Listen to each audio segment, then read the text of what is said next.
It would have been a beautiful love story if he wasn't Hitler. Or if she was Ava Braun. Welcome to the Unrealistic Elephant Podcast. We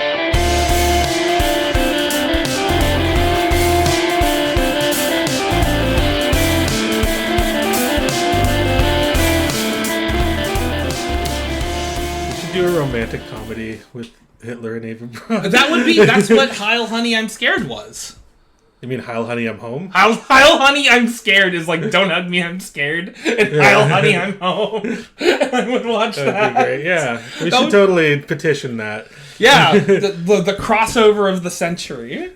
Oh, did they do like a recent Hitler comedy in Germany or something? I think it was called Look Who's Back. Guess Who's Back. Guess Who's Back. There we go. Yeah, and I watched it, and it was very strange. Maybe it's just like a cultural thing, but it was very weird. I don't even say that in a bad way. I think I just maybe need to check it out again. But. Okay. It was probably better than Heil Honey, I'm Home.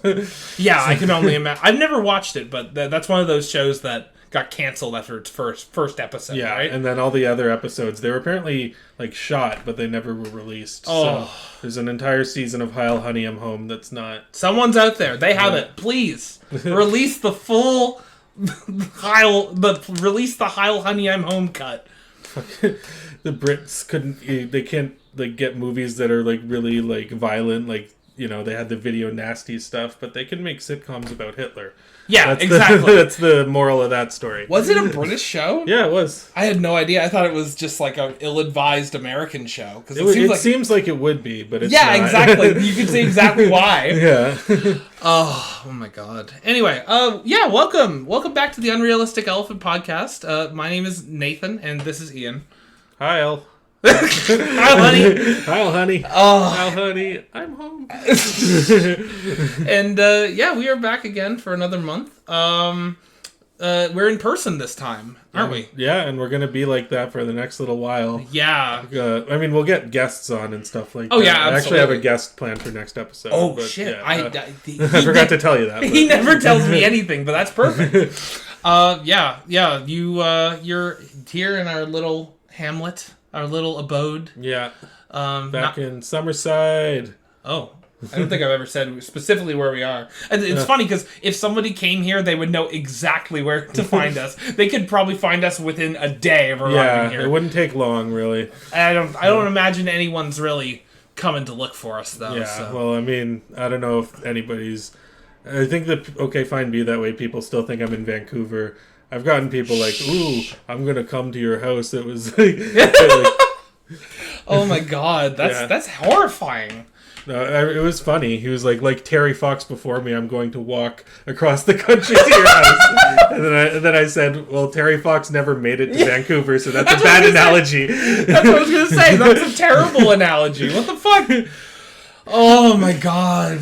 But yeah, for the next couple episodes, we're going to be in the same room. Probably more than a couple. It'll be more than a couple. Yeah, rest of the year. Yeah. I'm going through a transitional phase in my life right now, people. Yeah. Don't really want to get into it. Yeah. It's been quite the year. I'll put it there. That way. Quite the year. Yeah, I get it.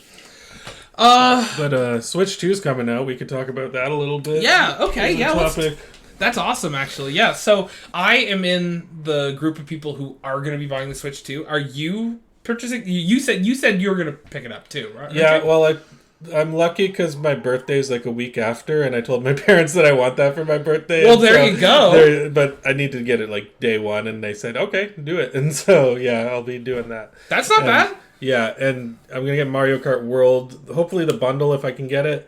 If not, I'll buy it separately, it doesn't matter. And then, yeah, Yakuza 0, I think, is also a day one purchase, and I haven't played any of those, so... Yakuza is such a good fucking series. I played 0, 1, 2, and 3 so far. Nice. And honestly, it was just, like, I remember I bought 0, and then I immediately bought a pack of, like, the next 6 games, because I knew I was going to want to play every single one of these. So I'm glad it's on Switch. I know that Kiwami was on Switch, but I think it will benefit from running on better hardware, I think. I mean, I would like to play more of I would like to play them at all, actually. I haven't played them at all. Yeah. So, but yeah, I hear like it's good Shenmue, so I mean... It's exactly how I describe it. We love playing Shenmue, though. Like, I don't think we ever enjoyed it, but we had great fun playing Shenmue. It's a good game to laugh at, and it is... You can appreciate some of the technical aspects that were so ahead of its time, but... It's pretty... It's Shenmue. Yeah, it's Shenmue. Exactly. Like, I think that there's a lot of nostalgia for that game, but I don't think it's a great series. Yeah. But what are you looking forward to most on Switch 2? Well, I'm just looking forward to... Like, I've always been a Nintendo guy. And, like, only in the last, 10 years have I... Well, I'm not going to say that. I've always been a Nintendo guy. I've always been sort of ride or die. The price point was a pretty big bummer. Yeah. Yeah. For both the games and the console. Yeah, I think I speak for everyone when I say it sucks. And you really need to vote with your wallet with this stuff, but I don't think Nintendo was... I think that everyone is talking about this now because it's such a big thing. Like the announcement of the Switch 2 and the build up and everything. So everyone's talking about it right now, and I think everyone likes to point fingers at Nintendo for this price hike in games. Yeah. But I don't really think it's as warranted. Like, other studios and developers have been shooting for this higher price point for games forever. And it's not great that Nintendo's sort of buying into that, especially because it's going to be like $100-some over here. Like, what do you mean 100-some? Like for a game, yeah. Yeah, exactly. Like in the States, it's going to be like $80 a game, and I'm like, okay. Yeah, that's the difference between Canadian and American prices. Yeah. Yeah. Yeah, but like, I've been waiting so long for a Switch that will actually run really well, because like every game that comes to Switch, it feels like even if it's meant for Switch, it doesn't, it's not optimized well enough, you know? Like I'll play a game like Hat in Time, like that's, you ever play that game? Yeah, I did. Yeah, it's an incredible game. Yeah, but when you play it on Switch, the load times, we're talking like a minute of loading for every level. We're talking blurry, pixelated textures. It's like nobody quite knows how to optimize their games for this. Having a console that has proper optimization will make everything just look so much better. And I've never really cared about graphical fidelity or anything, but games running better, that's always welcome. Yeah, absolutely. And you're right. I have played it Hat in Time. I played it originally on PC, and then I got it for Switch so that I could play the 2-player mode, which I think was a new thing on there, and I played it with my brother. And you were right. Like, there was so many, like, kind of issues with it. But, I mean, I still had fun with it, but there was a lot of problems with the running and stuff like that. And I'm the same way. It's like, you can, I don't care how graphically advanced a game is. I mean, I play old games all the time, but just run smoothly. That's the number one. Exactly. Yeah. That's the thing is, like, we talk about games, like, if we're talking about, like graphics and graphical fidelity over the years. I remember we were in junior high when Grand Theft Auto 4 came out, and that was one of the best looking games we had ever seen. It was incredible looking, and then if you look back at it now, it still looks good, but there's definitely a layer of grime of date on it, and I'm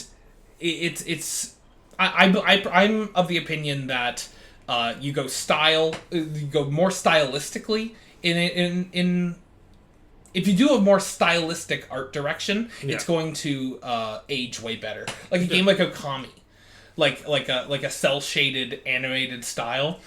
Any game that has that style is going to stand the test of time, I find. Yeah, you're right. I remember I was playing. I forget the context of this, but someone was playing. I remember I had 2 TVs in my attic, like one in my room and then one out in the thing. And on one TV we were playing Indiana Jones on the Wii. Oh, the Staff of Kings. Yeah. And then on the other one we were playing Jet Grind Radio on the Dreamcast. Oh. And we're like, man, Jet Grind Radio actually looks better than this game on the Wii. I remember that game. Oh my god. That's hilarious. So yeah, that's funny. But have you played the new Indiana Jones game? I hear it's good. I haven't. It's only on like like newer consoles. And is it going to be on Switch too? That's the thing that's another thing is like to answer that, no, it hasn't been announced for Switch 2. But with a stronger console, all of these games are now going to be like fair game for the Switch. They like right in the announcement direct, they announced Elden Ring. That's a game I've wanted to play forever, but I didn't want to get it on PS4 because I heard it runs fine, but I really wanted to get it on a next-gen console. And now, technically, Switch 2 is a next-gen console. Yeah. Like, that's great. And Switch has this huge log of ports from higher-end consoles that everyone talks about.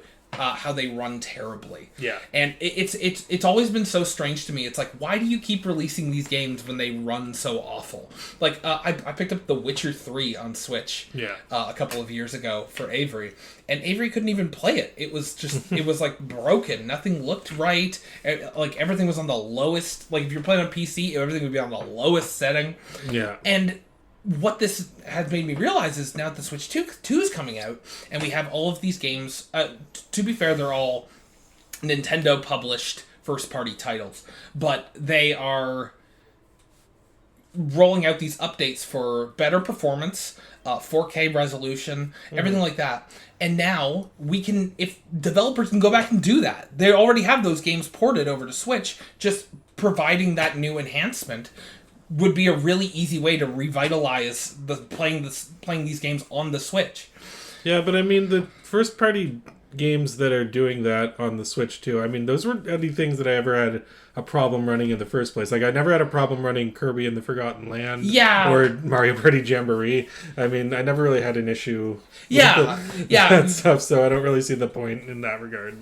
But yeah, I'm really excited because I feel Nintendo is usually like a 5-year per console. I find like the Switch has run longer than any of their other consoles. Well, I mean, in North America, I mean, if you want to right, like the Super Nintendo ran to the year 2000 or Super Famicom rather. Like fair. In the Americas, as North Americans, this is what we see. But it's just it's been a long time since we've had a proper new Nintendo console, and like, controversy aside, it's hard not to be caught up in all the hype. Yeah, they're good at doing that hype.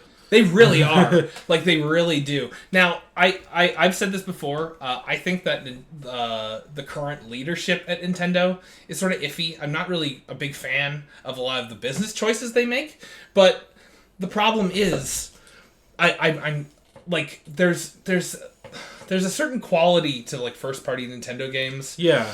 And you can't really get that anywhere else. And I think they know that. Yeah, well, it's the thing, it's like, for example, I'm not a big fan of like Disney's big business practices, but back when Disney was making good movies, I was still willing to go see a Disney movie because I was like, I can't deny the quality of what they do. It's just that Disney's not making good movies anymore. Exactly. So if they were still making good movies, I'd still be like, okay, there's still good artistic expression here. And no matter how much you want to criticize Nintendo for the business side of things, I still really like their creative side of things. Yeah. So I'm really but yeah, so Switch launches very soon. When this comes out, hopefully it'll be this week, which is pretty insane. Yeah. Launching with Mario Kart World. Yeah. You said you were hoping to get that, and I think we're probably going to be playing that day one. Yeah, exactly. I'm going to get Mario Kart World and Yakuza 0 because I haven't played them yet. What else are you looking forward to on the Switch? Not a launch title, but the announcement of a new Kirby Air Ride blew my mind. And the fact that they still have Sakurai doing it means that it's still going to be like a big, robust game. It's not going to be a cash-in like Mario Tennis on the Wii U or whatever. Yeah, exactly. Like, there was... I have always said that Kirby Air Ride's one of my favorite GameCube games. And...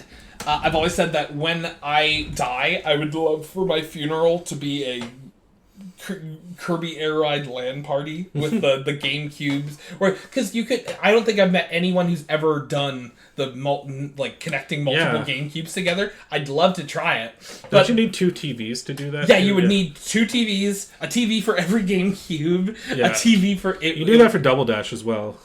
Really? I didn't even know that. Yeah. I just cared about Kirby's Air Ride, honestly. Yeah, well, if you have Double Dash, then I mean, it's good to do that too. There we go. But yeah, I never thought. Well, I guess I sort of was feeling like it was getting around that time where, yeah, I think a Kirby Air Ride sequel could go. I think the only reason it hasn't is because Sakurai has to do mainline Kirby games and Smash Bros. And now he's stepped away from Smash Bros. Yeah. So yeah, exactly. He had to stop doing his YouTube channel to come back and do Kirby Air Ride. Exactly. So. But yeah, and the other one. I'm just trying to remember what was the reveal of Donkey Kong, the new Donkey Kong game. Bonanza, is that what it's called? Donkey Kong Bonanza. Okay, yeah. And what are your thoughts on the redesign of Donkey Kong? I mean, I'm just happy to see a redesign. I don't necessarily like it more than the Rare design, but the problem I've had with Mario games lately is because they've just kept so closely to like the characters, like they're locked in. It's not like wacky and stuff. Like, for example, Super Mario Sunshine, even though I don't like the boos in Super Mario Sunshine as much as the regular boos, I'm still glad that there's a different artistic choice in that game. Exactly. So I'm glad to see that anything's being done differently, and I do like the redesign. I don't have the controversy of like, oh, keep things the same. No, do artistic different things. Yeah, do different shit. The thing is, if you keep everything the same, it's never going to progress. That's why Mario Party got to like Mario Party 10. And it just felt bland and nothing. It's why most of these New Super Mario Bros. Kind of like went off the... Yeah, exactly. Super Mario Bros. That's an even better example. Yeah. New Super Mario Bros. Was a really great game series for, I think, the first 2. Maybe even just the first one, because the second one might have just been... Well, the second one, like, the novelty of it is like, oh, I can play 4 players together and stuff like that. So it made sense to, like... just do the same thing again. But then they just kept doing the same thing over and over and over again. And that sort of became the template. And it's like, we'll just never change that. Yeah. And I like that. Like Mario Odyssey went a little weird with it. Not too weird, but it was definitely doing some different stuff. I think that the change to DK is just as much... is just... It's not that big a deal. I think it's interesting. I think it's more interesting to speculate what they're going to be doing with DK going forward, because of this design being carried over in Mario Kart World. Yeah, it's easy to speculate. Like, is this the new DK? Like, is he going to show up in Mario Party, Mario Tennis, future games like this? Is a permanent change, or is it even just a different Donkey Kong? Because you got to remember, the original Donkey Kong is not the same Donkey Kong with the tie that we know. So could you imagine if Donkey Kong Bonanza ended and you found out that it's adult Donkey Kong Jr.? It's adult Donkey Kong Jr. That would be incredible. Yeah. Just go crazy with it. Yeah. Like, did you see the redesign for Diddy? I didn't. Oh. I didn't even see that. When did that come out? Maybe a week ago. It's the same, but he has teeth. Seriously, just look it up. I'm not even joking. Oh. It's the same design, but he has teeth. Looking up the new Diddy Kong design live on air. Yeah. Diddy Kong. I don't even know if he's announced for Bonanza. Oh, ad block has blocked so many ads for me. New design. Oh my god! Yeah, he's just got teeth. Yeah. Very strange. Very strange. They were like, they could have just... Gotta get close. Yeah, just Diddy Kong with teeth. He got some dental work done. Yeah, he was like Boogie. Maybe he was faking cancer and that's why he didn't show up in any of the trailers. He got fired by Keemstar. Keemstar Kong. King Kong. Keem Kong. Keemy Kong. I want to see King Kong now, the movie. Let him show up in the DK movie or whatever. Yeah. Like, I am really excited. Was there any other games that you were looking forward to on Switch 2? I never played Yooka-Laylee. I know they're doing Yuka Replay, I think that's what it's called, where it's like an update. Yeah, Yuka Replay or whatever. Yeah. The reason I never played it is because at the time it was coming out, I only had a Wii U, and it was announced for Wii U, and then they canceled it like the last few months, and I'm like, oh, fuck you. And then it came out, and then it got like mediocre reviews, so I never actually got around to playing it. But I do actually want to play it, and I think this is a good opportunity. Yeah, I heard that too, and I did the same thing. It got bad reviews, and I just sort of wrote it off. Yeah. But like, I don't know. Maybe it's worth. I played the second game, which was really good. That was the 2D one. Right? Yeah, exactly. Yeah, I would recommend that for sure. Yeah, and the impossible layer. Yeah, the impossible layer. Yeah. Like it seemed like it's had a lot of charm. I just heard that it was like. Now that I'm thinking of it, I don't really know any specifics. It was just a lot of people saying it was overrated or. I don't know. Yeah, I don't know how overrated it was. Or it was kind of like Mighty Number 9. It was in the same sense. Yeah, exactly. It got a lot of hype, but like it wasn't overrated per se when it actually overhyped. Yeah, there we go. Would be a better word. Yeah, but yeah, it was a combination of the reviews for me and the fact that they yeeted it off of Wii U at the last minute that made me kind of sour. So I never actually got around to playing it, but yeah. Is there anything that you want to like show up on Switch 2? Like is there anything that's not been announced that you would really like to see? I mean, there's always like, I don't know, like I could say Banjo 3E. I mean, there's like, I was gonna say Banjo 3E would be the craziest thing, but I think people were saying that of when the Wii U came out and the Switch came out. So I'll just be the. Yeah, I mean, like anything, it's just like, oh man, a new Kid Icarus would be good, a new Punch-Out would be good, like all these series that have been dormant for years. I mean, those are just my answers always for anything that's coming out. Yeah, it doesn't really matter. I'll say it right now. I don't really get the hype of F-Zero. Whenever someone talks about, like, we need a new F-Zero, it's like, I liked the first F-Zero on Super Nintendo, and I like F-Zero X. F-Zero GX I kind of bounced off of whenever... It's very hard. It's really hard. I played that on GameCube. I remember I rented it for a weekend, and I played it for a day, and I wasn't able to get anywhere. Yeah, I want to go back to it now that I'm a little older and play it again. And since it's coming to Switch 2 with the I can do N64 that. expansion pass, you can absolutely do that. They're putting Chibi Robo on the expansion pass. What? Yeah, well, I mean, it's not like the day one thing, but it said more games are coming, and then Chibi Robo was one of them. Yeah, Path of Radiance was also there, so the GameCube game market is going to crash hard. Like, thank God, because people should play Chibi Robo. It should be a more easily accessible game. Chibi Robo. I was one of the few people that played Chibi Robo when it came out. Yeah, I was one of the few people who got it day one. I think I rented it because you got it day one. Yeah, and it was such a weird little game. Yeah, and no one talked about it, and like Nintendo consoles are just where games that I care about are. Yeah. That's the thing is, like, you could be like, don't buy the games, don't buy the console, it's overpriced. It's like, I play Nintendo games. That's just what I do. Like, some people are Disney adults. I'm a Nintendo adult. Yeah. Like, I like these games. They give me a lot of happiness, and I vote with my wallet, and I think that the price is a lot, but if you've got the money to spend, and you're not gonna miss a rent payment because you bought a Switch 2, then by all means, buy it. Nobody should shame you for buying a Switch 2, well, and if anybody does, then if that's their own problem. Yeah, exactly. I mean, I'm definitely looking forward to a lot of the stuff that's going to be offered here. It's a I don't know how the new Smash Bros is gonna be. I don't know what direction they're gonna go with it when that comes out eventually, but yeah. I would imagine that I imagine that they'll do an Ultimate Switch 2 version with maybe like a new Fighter's Pass or something. Yeah, probably. That might be fun, but they would. I think it would be weird to do it without Sakurai is the only thing, because I know that games are more than their directors. Yeah. But I really feel like him not being there would be doing a disservice to the game and the series. Yeah. But who knows? Yeah. Someone else could do something amazing, and Sakurai's busy with Kirby Air Riders. Yeah, and I'm glad to see Sakurai doing things that aren't Smash Bros. As much as I like Smash Bros. Yeah, exactly. I mean, it must be frustrating for him to have all these different creative endeavors and ideas. And I remember listening to podcasts when Brawl was coming out.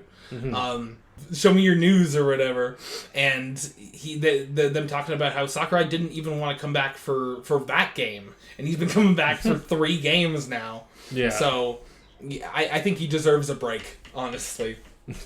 Still, he's been stepped away from that game for years now, and I still think he needs more of a break. Yeah, probably. Yeah. But yeah, definitely looking forward to the Switch 2. Whenever it comes out, we'll probably be, if you want to join us in the OK Fine Be That Way Discord, we'll probably be playing with other people who are going to be getting it at some point. I haven't confirmed if anybody that we know is going to be getting it in the Discord, but yeah. But if you're listening and you want to play with us, by all means, hop in. We're almost definitely going to be at least playing some Mario Party. But yeah, that's Nintendo Switch 2, Nintendo Piss Poo. To do a Game Dude line at there. That's exactly what Game Dude would say too. Oh no, I took that from his Chameleon Twist review. Chameleon Twist 2, Chameleon Piss Poo. Yeah, but he would absolutely just reuse that joke. Absolutely. Yeah, exactly. And then edit it out of the video and say, there we go. And say, I reused that joke, so I did a better joke, and it's a worse joke. That's the joke. That's the joke. It was so great actually watching that with Asa. Oh my god. Must have been such a surreal experience. Yeah. Oh, man. Well, I think, now's probably a good time to talk about our movie. Yeah. So Baxter Stockman. I'd only heard whisperings about this movie online. Yeah. I didn't really know a whole lot about it other than its general premise, which is kind of why I chose it. It's an interesting idea of having a dog as your main character, as your point of view character, I guess. Yeah. So wait, how did you hear about this first of all? I was watching a great video by a YouTuber that I'm blanking on the name of. I'm so sorry. I will link it in the video whenever I get this out. About dog actors. Okay. Like dogs who are actors. And this is one of the big movies that they talked about because just how good this dog is at acting menacing and scary. And I was like, shit, I want to see the Evil Dog movie. That is in Cujo. Yeah, it is in Cujo. And it's definitely, because there's 2 ways you can go with an Evil Dog movie. The first idea is dogs are scary because dogs inherently are like wolves and like carnivores and predator animals. Yeah. And they could kill us at any moment. Yeah. Like, I've got a sweet little poodle who at any moment could, in the middle of the night, could bite my neck out and kill me, but we trust them not to. And it's this movie doesn't really go that route. It's a lot more quiet than Cujo would be. Have you seen Cujo? I haven't seen Cujo. Neither have I. But I can only imagine.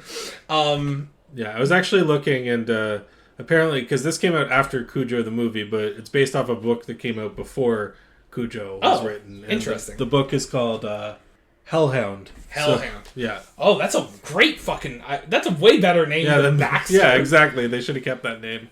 I don't understand that. Some people just will adapt a book into a movie and then give it a worse name. Yeah, exactly. You've already got a good name. Whatever.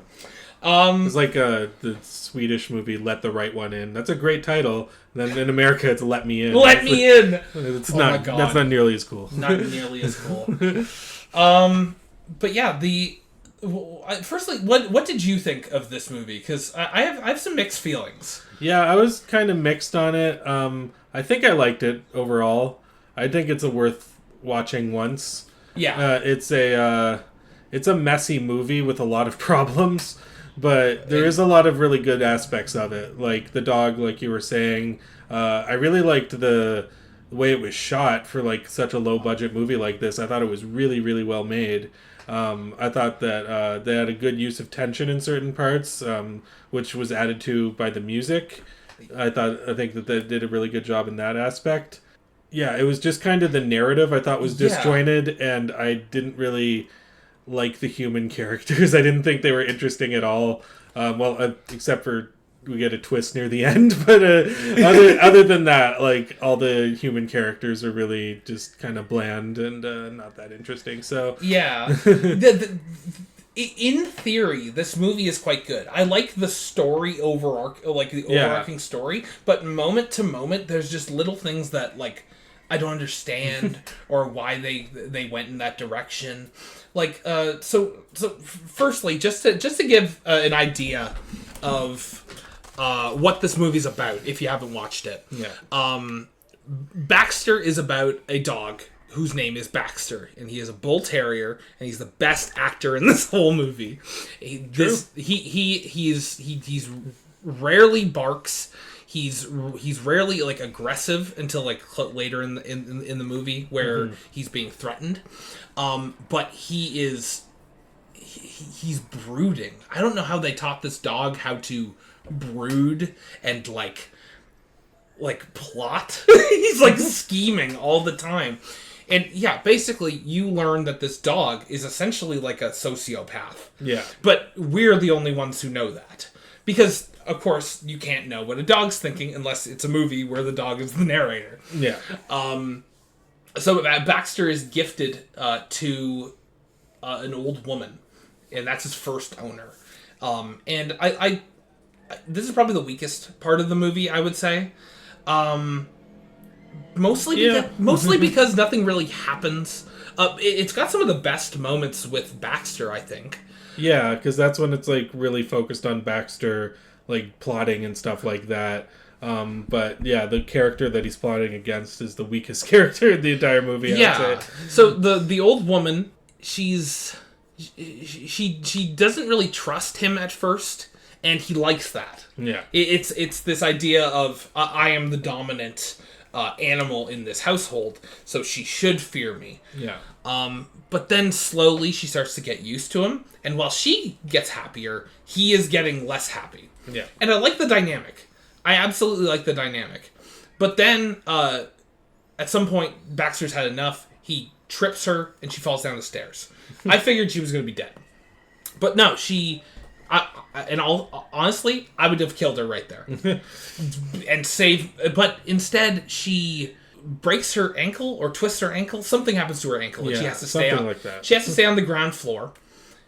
And for some reason, she goes like crazy, and like her house becomes a pigsty, and she becomes like paranoid, and she doesn't come outside. Like, cause yeah, she has this friend who's always like banging on the door, trying like, let me in, like is something wrong? And she's just like peeking out the window, like no one can find me. And I don't really understand. Is it just that she's old and like I kind of thought that maybe because she broke her ankle or whatever, she wasn't physically capable of cleaning up her place. That might be true. She might have been like paranoid about like actually hurting herself again by going outside. I don't know why she was cutting herself off from people who could help her in that situation. Maybe she had too much pride. It wasn't really that well established in her character, though, what her kind of like motivations and stuff were. Yeah, exactly. We don't really know what drives her. We never really learn anything about that. Yeah. And then there's this scene where she's she goes and takes a bath, and then she tries to get Baxter to get in the bath with her, which of course he doesn't like because he's a dog. And then she tries to follow him up to the second floor, and he pushes her down the stairs. He just murders her. Again. So, I actually would have preferred it if he drowned her in the bath after the first one. You know, he just pushed her down again. So yeah, I don't understand. Like, why, if you're going to push her down the stairs, then push her down the stairs and have her die, and then move on to the next thing. But this segment between where she falls down the stairs, and then she falls down the stairs a second time, just seems silly. Yeah. It seems silly to have two scenes where she falls down the stairs. I don't know. That's probably, that's one of the big things. That's the biggest part of this segment that I didn't like. I will say, though, one thing I really liked about that segment was just the set design and, like, the color of the house and everything. I don't really understand why she had, like, 2 lions or, like, pictures on her. Yeah. And, so this movie, I think, looks really good visually. There's a lot of like, I really like the first person shot near the beginning where it was like Baxter. I was hoping we would get more of that. We didn't really, but there was a few scenes. I remember when the baby like fell into the water fountain later, and we'll talk about that. There was a shot like that where like they were like running out of the house and then like over the hedge, and it was scary. It was actually very, very, very and I don't know. Maybe it's this thing with like French movies and stuff like that. They have like a specific color palette that they tend to use that's very distinct. Maybe that's just what French houses are like. I don't really know, but I see a lot of French movies, and like obviously Amélie is the biggest example you can think of. But even like in movies that are not even trying to be nearly as like atmospheric as Amélie, there's still like a very distinct color and use of color palette in a lot of French movies I've seen, and this movie really was another example of that. Even though it was low budget and it was kind of not exactly I don't actually know how high the budget was, but I was looking this up, and the director is pretty unknown. Did you look into the people who made this movie? Not really, no. Okay, so the director's name is Jerome Boivin. I don't really know. I'm doing a Tim Heidecker pronunciation there. But yeah, he was the director. He also co-wrote the screenplay. The person who co-wrote the screenplay with him was Jacques Audiard, who made your favorite movie of all time, Amelia Perez. Shut up! Are you kidding? Yeah, it was. Fuck me! He was the director and writer of it. I knew the fucking dialogue in this movie gave me the heebie-jeebies. I was like, what is this? I will say though, like, he is actually a good filmmaker. I saw his movie A Prophet from 2009, and it's really good. And I think I've heard of that. Yeah. Yeah, I was actually thinking of maybe recommending that because you might have a not as sour of an opinion of him after Amelia Perez, but he was the co-writer for this, which was very surprising to me. I didn't think that was going to be the case, but it was. But the director is pretty unknown, but he did a really good job at like directing the movie, and the screenplay was off, but at the same time, I'm kind of surprised he didn't get like a more of a career after this. Maybe it's just kind of like a niche movie. I don't know how it did in France when it came out, but yeah, exactly. Yeah. It's a weird movie, but I would think that if a weird movie would do good anywhere, it would be in France. Yeah, exactly. Yeah. I also saw this movie was put out by Studio Canal. Did you notice that in the opening credits? I did. Yeah. Yeah. I'm kind of pissed at them because I just released a video on A Town Called Panic, and I went through a week of fucking copyright shit from Studio Canal. So I got a little bit of PTSD from seeing their logo. But they do put out good stuff. And exactly. Yeah. There was a... I think this movie is kind of a cult movie that got popular later. I don't know how popular it was when it came out. Is it going to pick up the motorcycle? Yeah, just say that again. Okay. Yeah, I don't know how popular this was when it came out, but it looks like it's become a pretty popular cult movie. Over the years, so... Exactly. And I can see why it is. Yeah, so. and to be really simple, it's probably because people love dogs. Yeah. Like, if someone,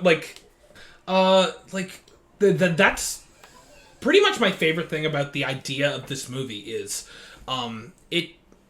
even while watching it, it was really hard to recognize Baxter as the villain of this movie. Yeah. Like, I'm a dog person. You're a dog person, too. Yeah. Like, it was so hard, because you clearly know that, like, most dogs don't think like this. In this case, this dog does. Yeah. But most dogs wouldn't think like this. So you're just like, why is this dog evil? Why is, like... It's hard to register. It's because you really want to protect these things because they're man's best friend and everything. Yeah. Like it's such it's so hard to I guess not hard because that makes it sound like I was having issues like identifying with the human characters or recognizing them as the villain. It wasn't that hard, but like it was an active. There was always an active attempt to make sure that I knew that this isn't just a really good boy. This is the villain of the movie. Yeah, well, the thing is that the type of breed that he is a bull terrier. Yeah, bull terrier. And I think they mentioned in the movie that they were outlawed in America for a while. Were they? Yeah, because like there are certain breeds of dogs that are generally bred to Right. be more aggressive than other dogs. And I don't know if this movie was trying to say something about that, nor do I think it was saying anything about Nazism. I think that it was just like... We'll get there. Yeah, I don't think that there was any sort of deeper point this movie was trying to make in any of its like... Maybe near the end, but we'll get to that. Yeah, but yeah, I don't really think that it was, it was really trying to make a statement on that. I think it was just kind of like, hey, we got a dog, and people are afraid of bull terriers to a certain extent, so let's make a movie about bull terriers. But they got a really good bull terrier. Yeah, he was incredible. Yeah. Yeah. So, yeah, to get back to the plot, though. So he kills the old woman. Her friend finds her days later. And we forgot to mention this, but during the entire period of the old woman segment of the film, the neighbors across the road are a newlywed couple. And Baxter is, like, really attracted to the woman. To the sounds of them fucking. To the sounds of them fucking specifically. Like, he is... He talks about like scent and like he wants to live with them. So basically he kills her, and immediately as soon as the door opens, he is out the door and in their house.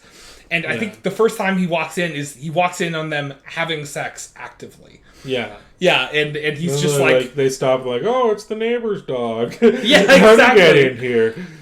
So I don't know. I'd be a little bit more surprised than that. Like if a fucking dog came in while I was banging someone. It was 1989. It was in France. I don't know what the customs were, but I think that if someone's dog entered my house, even if I was just sitting around not having sex, I'd be a little alarmed. Be like, what the fuck? Yeah.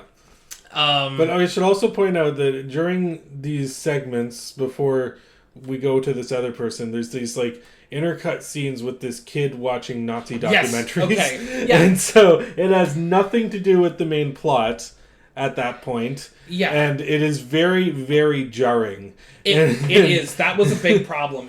I knew that this was eventually going to be brought into the plot. Yeah, but it just sort of felt random. Yeah. Like nothing really felt connected. Yeah. I feel like a lot more of this movie should have been specifically seen, because if Baxter is supposed to be our point of view character, then I just find it strange that there's a bunch of scenes with Baxter, sorry, I shouldn't say. I just find it weird that there's a bunch of scenes without Baxter. Yeah. I feel like all of these scenes, this should almost be a story he's telling us, I guess. Yeah. Like of his point of view. Of his life, you know? Yeah. But so if you have a scene with the old woman talking with her bridge partners or whatever, and Baxter isn't involved, it just sort of feels...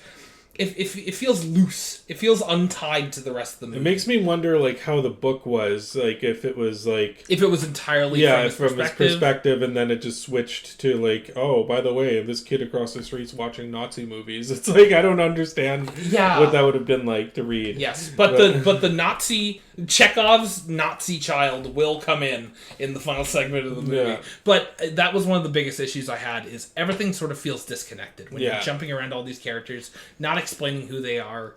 None of the characters are even really that interesting except for Baxter.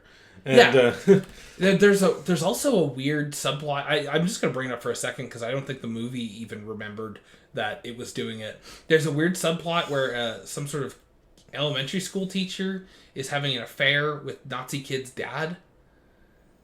Do you remember that? I remember the elementary school teacher, like, in the classroom. In the classroom. I remember those shots. I don't remember anything that came of those, like, that Yeah, there was, line. like, two scenes. There was one scene where she was having sex with... We didn't know it was Nazi kid's father. Yeah. I don't actually remember his name. Nazi kid's father is having sex with her in a car. And then we sort of cut over to Nazi kid, but we don't really know who he is yet. We haven't been introduced. And then there's another scene where, the teacher is the old man who finds the old woman's daughter. And again, everyone's sort of interconnected, but nothing really seems to matter. Like, they don't really do anything with that. Yeah, that's the thing, is this is a very, I would say, sexually charged movie. Yes. I wouldn't say that it has sexual themes, because I don't think that it actually is making a point about any of that stuff. Yeah, that's the thing. It's just like a movie with a lot of sex in it as a plot point, I guess. Yeah, it's very... Yeah, like dog sex, people sex, it's all over the place. Yeah. But it's sort of just being used as, like, an aesthetic. Yeah, I don't really think anyone has any idea. Yeah, I thought that maybe they were trying to, like, make a point about, like, sex and violence, or, like, you know, kind of the difference between them, or, like, how some people... But, no. Never... I feel like they could have made that point, but it didn't come up in the movie. So the one point it does make at the end, which we'll get... Like, it's sort of just wild and out there. But anyway, the young couple, he loves the young couple. So he has two people he can ping pong off of. They care for him, and he's happy, but in sort of like a lecherous way. Like, he's like, ugh, I get to be around this young woman all the time, and I love her. Come over here, Toots, give me a kiss. It's very weird. And then eventually, the woman gets pregnant with her first child, and he gets jealous because those were probably my favorite scenes, where Baxter's like, "Ooh, what a pathetic creature!" walking around. It was so funny. Yeah, he immediately recognizes the baby as like this weak, pathetic little thing, and he's like, "I can kill it in a moment." But of course he doesn't, because he's this. Yeah, again, we talk about Baxter like he was actively malicious towards the old woman, because the old woman had no power. Yeah. The young couple is a lot more... There's two of them, so he's outnumbered. But he still is sort of searching for like power over them. And that's what he sort of does when the baby arrives. Is he's still jealous of this baby. And there's this water feature out back. Yeah. And he plots to push the baby in, let it drown, and then call for them like a good boy, right? Yeah. But he does that, and then he fucks it up. He calls them way too soon, and then they save the baby. The baby is fine. Yeah. And then I was like, oh, okay, the baby's fine. But then they still give... Yeah, did they... That's what I didn't understand about that scene. Like, did they know Baxter was the one who pushed the baby in? Yeah, I don't... Like, I would just assume that the baby crawled in... But because I this is another thing I forgot to mention. The reason the baby fell in the pool is that the mom decided that right now is the best time to fuck. The baby's just crawling around loose out in the backyard with the dog, with a water feature that it can just drown in whenever it crawls into it. Yeah. And they're like, we gotta go have sex right now. And yeah, they barely get into it, and then Baxter tries to kill the baby. They don't see him push the baby in, but then they still give away the dog. Like, it's like... I didn't understand that part. Like, they filled up the water, like, hole, too. Yeah, exactly. I was like, okay, that makes sense. And then they give away Baxter. It's like, did they know that it was Baxter? Like, I don't understand that. If it was me, I would assume my dog just saved my baby's life. Exactly. I mean, that's why he was barking. He wanted to make that the cover-up. Yeah, exactly. So, like, what if the baby died? Would they have shot Baxter? Like, I don't like what is... Like, this is how they repay... Whatever. Like, it doesn't make any sense. Like, it feels like... You know what? What it feels like is, I think that baby... I bet if you looked it up in the book, and again, neither of us have read the book. I bet in the book, the baby died. And I imagine that when this movie was being made, maybe some sort of producer was like, I don't want the baby to die. That's what this feels like, because it feels like you give away a dog when it kills your baby. Yeah. You don't give away a dog when it saves your baby's life. There was a producer that was a pussy. We need more dead babies in movies. We do. Exactly. We gotta go Train Spotting on all movies. I was gonna say Train Spotting. That's the first dead baby movie I could think of. Yeah. To be fair, I think that's the movie that most people think of when they think of dead babies. Yeah, that's one of the few movies that actually had the balls to do that. So. And it was like a funny movie. Yeah. This movie's supposed to be dark. And I think that this movie is supposed to have a dark sense of humor. I did get that when he was like talking about how weak and feeble the baby was. Yeah, exactly. And, like, some of the like plots that he was thinking of, and like the way that the narration was. I think that there is element of this movie that's supposed to be like darkly comedic. So that's fair, but then I thought that too. But then there was some times where I was like, is it intentional or is it unintentional? Like, is it just the weird writing in this movie? Yeah. I don't have the answer for that, but I think it was trying to be a dark horror that was like both comedic and horrific. And exactly. Yeah, and that would have been horrific if a baby died. That would have really exactly upped the stakes, because at this point in the movie, Baxter has killed one person, which is one too many for anybody. But from this point, Baxter doesn't kill anybody except for a dog. Okay, Baxter doesn't kill anybody in cold blood, like the same way he did with the old woman. Yeah, and it just makes it very hard to. Again, it makes it very hard to perceive Baxter as the main villain of this movie. And I'm not sure if that's the point, given the ending of the movie. But yeah, this is like the scary bull terrier movie. And the scary bull terrier only kills one frail old woman. And it's just weird, because, like, I bottom line is, I think that baby should have died. I think it would have made the movie a whole lot better. It would have made the end of the movie and Baxter's fate way more justified. Yeah. Because, like, otherwise, it feels sad. It's just a sad ending. It doesn't feel poignant. Yeah, exactly. It doesn't feel like there was much of a point to it.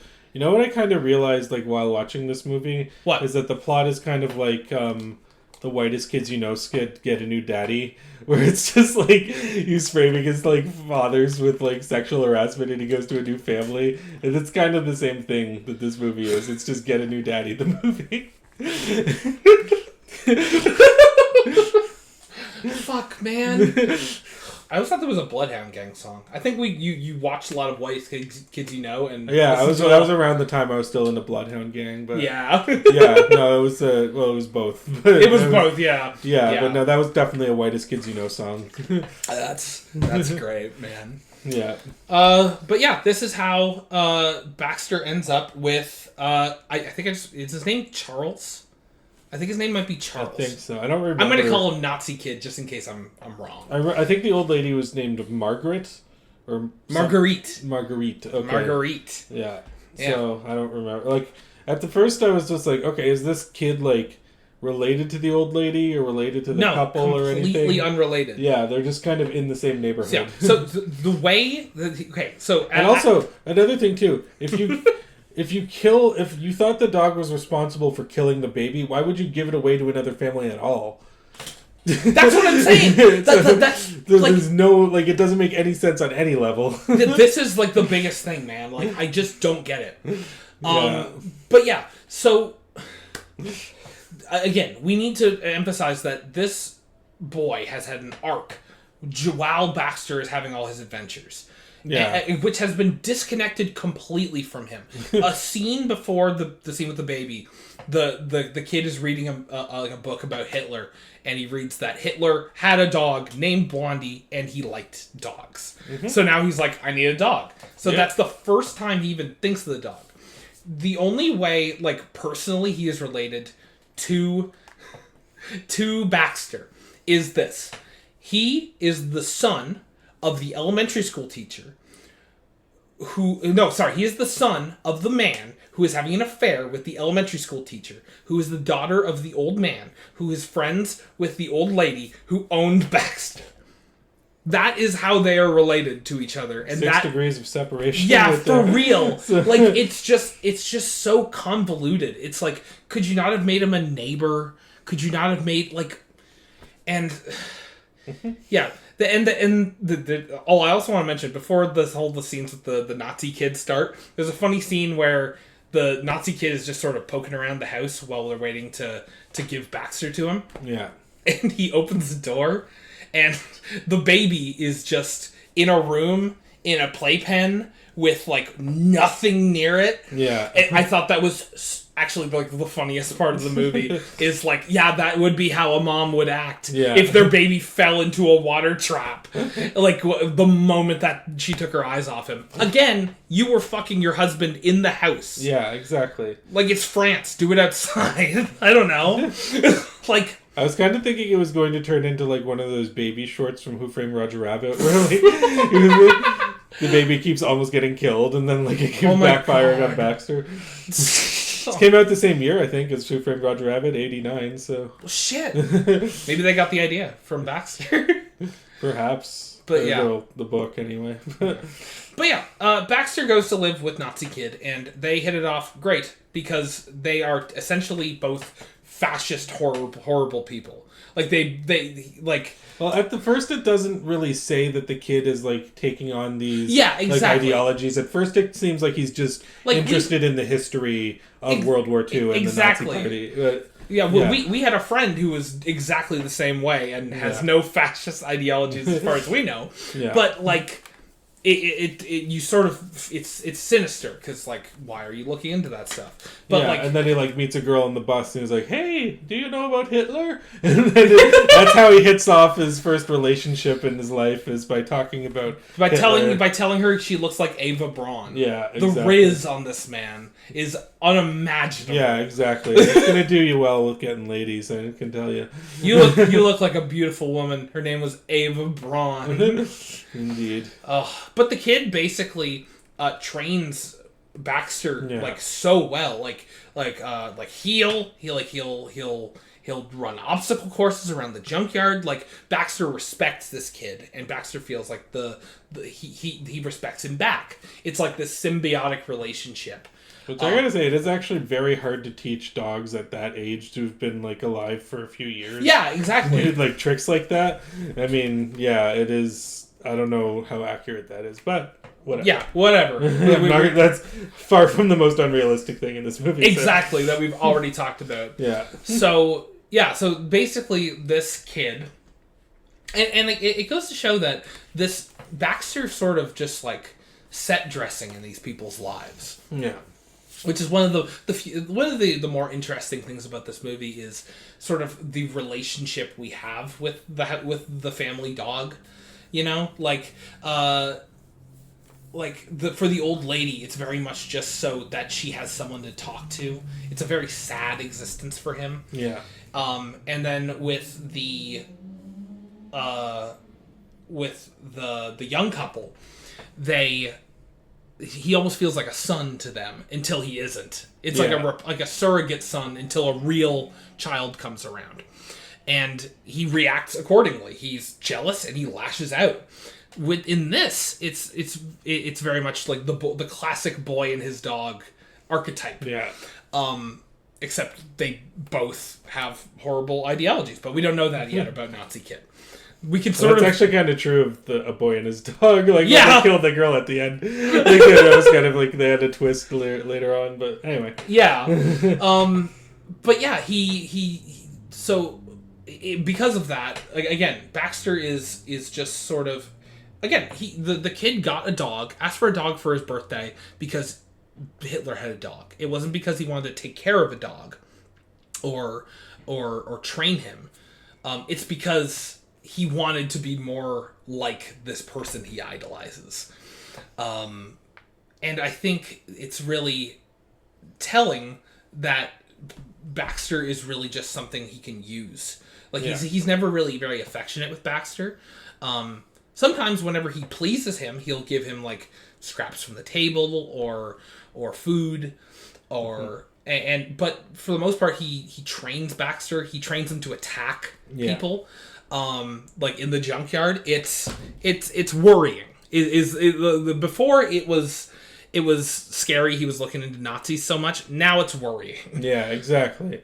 You start to get, like, these little hints, which I thought that part was actually done pretty well. When you start, like, that was a pretty good twist when you realize, like, oh, okay, he's taking this to heart. It's like kind of like the South Park episode where Cartman dresses up as Hitler, and then, like, do you know all the horrible things that Hitler did? And they sit him down in front of a TV, and then he just starts fantasizing about being Hitler. Exactly. Yeah. So this segment is really weird. Because a lot of it is dedicated to this kid's relationship with this girl, and like she's very interested in him, which is we know that she's from like a broken home. Her mother walked out, and her dad's abusive and drunk. So I guess that's sort of what they were trying to say, is she's very much looking for attention from this kid, which is strange because she looks like at least 2 or 3 years older than him. Yeah, like I don't think that it was a weird day at casting. Yeah, it's a weird casting thing, but I can suspend my disbelief. Yeah. If the kids from the Breakfast Club are 20-year-olds, then I can hang. Yeah. And he at first he very much likes her, but then he starts acting like cold to her. Also, Baxter fucks her Cocker Spaniel. Spaniel. That's the thing, is her Cocker Spaniel, her mom's dog, is in heat, and Baxter fucks the Cocker Spaniel, and he immediately regrets it, which is funny. Yeah. He's like, while I was doing it, I hated it, and I could continue to hate it, but if she was in front of me right now, I would do it again. Been there, man. I know. I know what you're saying. And yeah, he's essentially, Baxter is sort of being left again. Like the boy isn't really thinking about him as much. And then the Cocker Spaniel has puppies, and then she gives the puppies to the boy, and he says he won't kill them, and of course he does. Yeah. And which is like, if they're not going to kill a human baby, you're going to kill, 5 puppies on screen? Like, come on. Yeah. I don't understand this shit, man. But, yeah, so Baxter finds the puppies and is immediately like, apparently we didn't understand each other at all. Like, it's the first time Baxter has, like, a power struggle, where he's, like, trying to, like, match himself with the Nazi kid. Yeah. And it's just it gets kind of interesting. Like, there's the scene with the junkyard dog, a rabid dog. I guess it's rabid, but some sort of dog comes in and fights Baxter, and Baxter kills it dead, which is the second thing that Baxter has killed so far. Yeah, exactly. And the boy rewards him, but to the boy, this isn't Baxter strong. This is, I can use Baxter now to kill people I don't like. Yeah. And that's when we get to the scene where he lures a kid into a pit and tries to get Baxter to kill him, which is another funny scene because Baxter is not having it at all. Yeah, it's like, I don't kill for no reason. Yeah, what the hell? I'm not doing that. I did that because that guy was going to try to kill me. Yeah, I always kill for a reason. This guy not doing anything to me.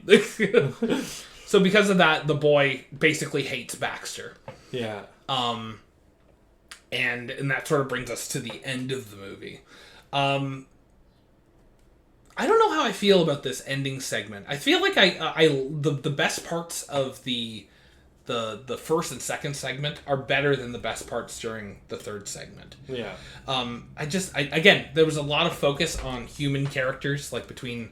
Well, the third segment's where we finally got an interesting human character. Yeah, exactly. I mean, the boy was in those first 2 segments, but again, it was disjointed, and we didn't know much about him, so it was not really that interesting until we got to that third segment. Exactly, so, yeah.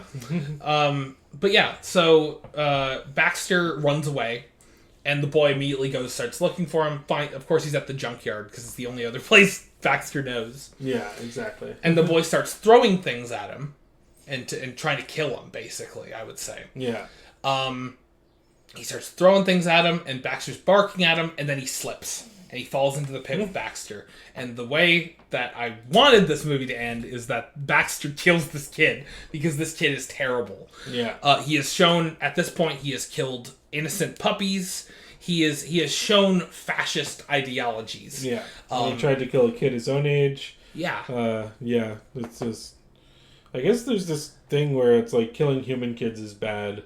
Healing animal kids is okay. Yeah. Well, not okay, but like okay to show and okay to put in your movie's narrative and stuff like that. And it's just, I don't get it. Yeah, there's no balls. I mean, that That was one thing I actually liked about the new Final Destination movie is that they had the balls to kill kids a couple times. So. Oh, shit! Yeah. Go check... Jeez, I'm going to have to check out Final Destination then. Final Destination Bloodlines. To date this. Final Destination Bloodlines just came out. It is good, apparently. I haven't seen it. Yeah, I don't even have any interest in that series, but I thought it was pretty good. Yeah. So, yeah, go check it out. All right. But yeah, so he falls in, is what I'm saying. The kid's throwing stuff at Baxter. He slips, he goobers it up, he falls down. And Baxter is about to go kill this kid because he's horrible. But then the kid tells him to heal. And he does. He in his narration, he says he wanted to, but he couldn't disobey. And the kid takes a pipe and he just bashes Baxter's head in. And it's... Not really. Well, he hits him on the head once and then it cuts away and then you see him smacking his body. He's smacking his... Yeah, there's no blood or anything. It's very obvious. Like it's very obvious they just told that dog to lay down and pretend to be dead, but play dead. Yeah, exactly. It wasn't really done that well, honestly. Exactly. Like if they really went in on this, I might have excused the fact that it's just a weird, like clunky ending. Yeah. But they didn't. They really just... Yeah, beyond it just not making sense narratively, it also just was not done that well in the movie. Exactly. For a movie that was otherwise really well directed.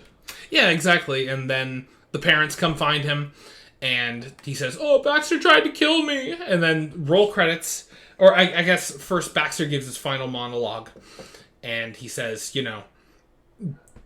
in short, never obey.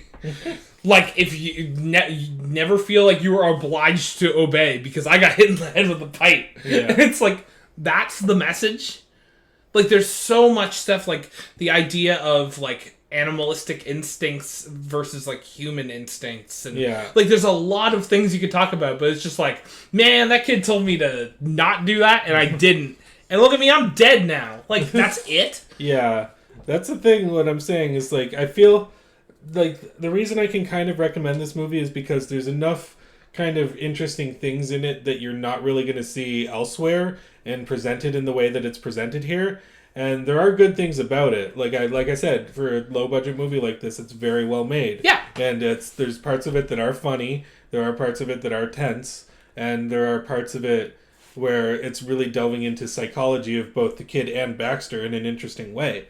But it's like it's such a clunky movie. Like I really feel like there's a better movie in here somewhere. Oh yeah, that did not come out in this final product, and it came out a little bit, but it was kind of a premature birth. I think that this needed a couple more drafts in the script writing process. Yeah, absolutely. It just didn't feel totally finished. Yeah.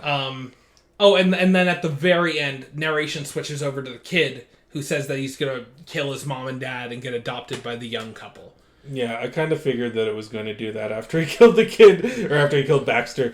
And so, I mean... It's just strange, because, like, the kid is a very interesting character, and, like, you could go into...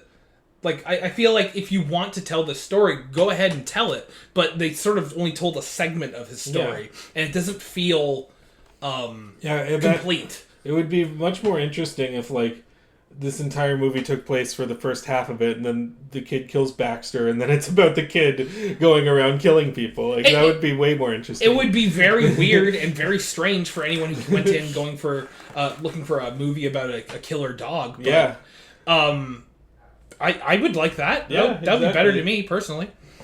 That's Baxter. Honestly, I was hoping for something a little bit more... Like, it's very morose. It's very somber. Very sad movie. I was looking for something a little bit darker, honestly. I feel like, again, they pulled a lot of punches in the places where it matters, I guess. Yeah. I think that's true, too. I mean, there's a lot of... I feel like there's a lot of missed opportunities in where this story could have gone. But at the same time, I do see why this is a cult movie. I do think that there's an audience for it. Absolutely. And just because the narrative isn't good, I always said this, just because the narrative isn't great, doesn't mean there's nothing you can get from this movie. Yeah. Like, The music is fantastic, very atmospheric. Yeah. The cinematography, the directing is incredible. Everything is like dripping with atmosphere. It's just what's happening on screen doesn't resonate, I guess. Yeah, exactly. There's like I said, there's something more here that could have been done. I hear that the movie Cujo is not very good, so maybe this is better than the movie adaptation of Cujo. I hear different things about the book, but anyway, not going to go down that route. Yeah. So I take it that you liked it more than Emilia Perez. So I mean, this isn't the worst movie in the world. Yeah, but it's there we go. Yeah, it's definitely not as good as A Prophet. So I mean, that's now that I have to. Yeah, there's a scale, I guess, for this guy, which is unwatchable, great, and Baxter. Baxter. So but, that's why I'd say this is a good movie. Check it out if you're into weird stuff, because it's got some really weird ideas, but it just doesn't explore them as much as I would have hoped that. I'm kind of in the same boat. I was very mixed on it. Glad I watched it. I don't know when I'm going to watch this again, honestly. I think this is maybe a one and done for me. But yeah, exactly. But, that's Baxter. Yeah. Good boy. Sit, heel. Buster Baxter. Baxter. Baxter That's Stockman. the only... There's those two. There's two Baxters. There's Buster Baxter and Baxter Stockman. What would they do if they met? I bet Baxter Stockman would be very interested in the humanoid rabbit that he's looking at, actually. I think if they met with Baxter the dog, I mean, that would be kind of like... He would be more interested in the humanoid rabbit at first, but then he'd realize, oh, this dog is more, aligned with my values. This guy will hit me with the ooze, and then I can really kill some people. Yeah, exactly. Oh, that's in the revival, the legacy sequel, Baxter 2. Oh, I wouldn't be surprised if this got a remake. And I actually think this is a movie that could maybe benefit from a remake. Yeah. Where they actually kind of like hone in on these themes more and like have a more cohesive narrative, or even if it's a more like disjointed narrative, it could still be interesting. Like we said, if it was the kid halfway through, he kills Baxter and then he goes on his own killing spree. That would have been disjointed in a fun, like, it would have been weird, way. But maybe you can put like ghostly Baxter watching him or something. I don't know. I'm not the screenwriter, but yeah, like I think there's maybe the Cocker Spaniel can come for revenge. It's like, you killed my fuck buddy. You killed my fuck buddy. Oh my god! But yeah, that's I think it was pretty good. Not the best movie we've watched on here, but if you're into weird stuff, check it out. Yeah, I agree.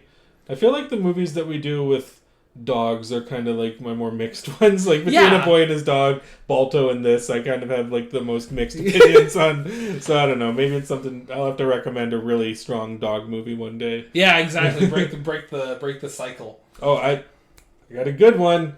I'm not going to recommend it for next time though. But like I thought of an excellent one, and you're going to like it when. Well, actually, don't watch it with your dogs in the room. But anyway, I'll get to that a different time. All right.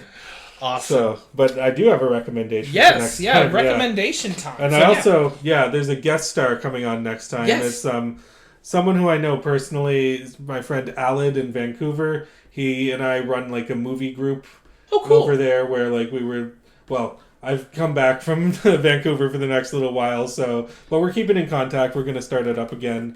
We run it on meetup.com. I don't know if you know what that app is or... Heard of it, yeah. Yeah, so, we met some pretty cool people. Well, we met each other through a different movie group on that, and then we started hosting our own, and... That's awesome. Yeah, and we saw some pretty good stuff. That's where I saw...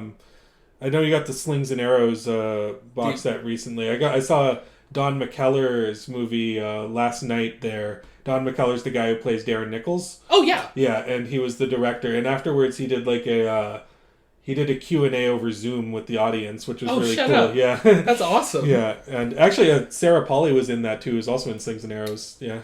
I haven't started rewatching Slings and Arrows again, but I am because that show is like so good. Yeah. If you guys haven't checked out Slings and Arrows, do it now. Yeah, and also check out my video about it. Yes, please. Yeah. You know who Sarah Polley is, right? Or Oh yeah. yeah, okay. So but yeah, so Alan's gonna come on next, and I was thinking one of our first movies that we did on the podcast was The Party. Yeah. And you said that outside of that and Doctor Strangelove, you hadn't seen much Peter Sellers stuff. Okay. So next recommendation is Being There from 1979. Being There. I don't think I've ever heard of this one. Okay. Yeah. Yeah. I would say don't look up anything about it beforehand. Okay. Perfect. Yeah, that's my only. I won't say anything more than that. But yeah, I'll just go into it as blind as you can. Awesome. Being There from what, 1979? Yeah. I've also noticed we've been doing a lot of 70s movies. Yeah. I don't know, like it's some like sort of affinity for that time period, but like we did Punishment Park, we did I'm just thinking this year we've done a lot, but Punishment Park was one of them. Boy and His Dog. Boy and His Dog from last year, yeah. There was what have we watched on this podcast? I don't know. I remember looking through what we were doing, and there was a lot of 70s movies. Hold on, I can just cut this out. Hold on. Yeah. Oh yeah, so The Swimmer. Oh, that might have been the 60s. Fear and Loathing took place in the 70s, so there's you know what? I'll say that counts too. Serena Noir. Serena Noir was the 70s. Yeah. Raggedy Ann came out in the 80s, right? Which one? Raggedy Ann. No, that was the 70s. Oh, it was. Well, yeah, there you go. Yeah. The Hitcher, was that 80s? That was the 80s. Yeah. Now we're just going down the list. We watch a lot of movies. Oh yeah, Holy Mountain. That was 70s. Oh my god. Something about the 70s. I'm not even I'm more of an 80s guy than a 70s guy. That's I'm definitely more of a 70s guy myself, but there you go. Yeah, I do have an affinity for that era. That decade, I guess, but yeah. One more 70s movie for us. Next time, Being There. Being There. Be there for being there. Be there.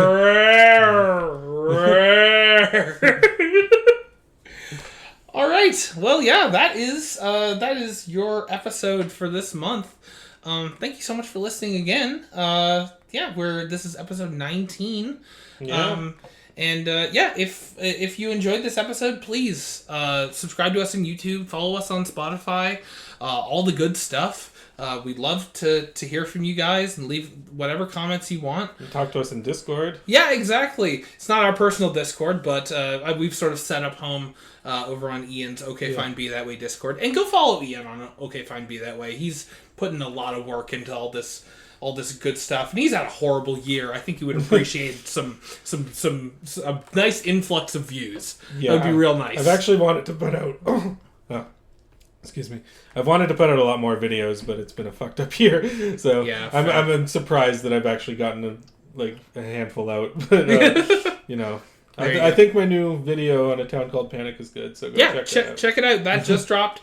This video is probably coming out on the 31st. So that just dropped like a week ago. Yeah. So yeah, please go check it out and join us on Discord. Other than that, do you have anything else to say? Petition for more dead babies in movies. Yes, more dead babies. We're platforming on more dead babies in films. I want them falling from the skies. I want some Holy Mountain shit happening. Yeah, there we go. Yeah. Okay, so. All right. Well, thanks so much for listening, and see you later. Adios. Bye-bye. Au revoir. No, we're French. Au revoir. Yeah. You gotta do that, not adios.